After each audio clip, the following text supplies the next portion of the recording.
Hope you are all fine. West Bengal board of primary এডুকেশনের পক্ষ থেকে অর্থাৎ পর্ষদের পক্ষ থেকে সমস্ত ডিস্ট্রিক্টে কিন্তু এই নোটিফিকেশনটি পাঠানো হয়েছে বা পাবলিশ করা হয়েছে।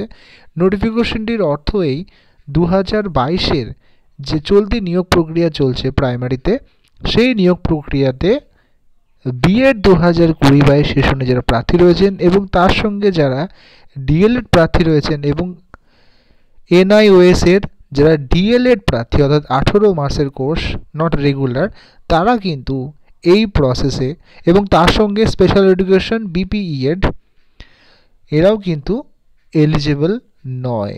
কোন প্রক্রিয়ায়?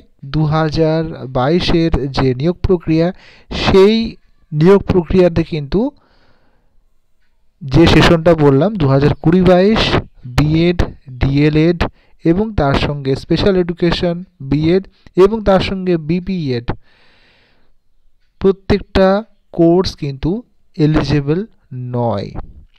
তাদেরকে কিন্তু অ্যাপয়েন্টমেন্ট দেওয়া হবে না, এটাই কিন্তু নোটিফিকেশনের মাধ্যমে বলা হয়েছে। The candidate shall not be issued appointment letter. যদি ভিডিওটি ইনফরমেটিভ মনে হয় তাহলে অবশ্যই একটি লাইক করবেন। এই ধরনের ভিডিও পাওয়ার জন্য আমাদের চ্যানেলটি সাবস্ক্রাইব করতে ভুলবেন না। ধন্যবাদ।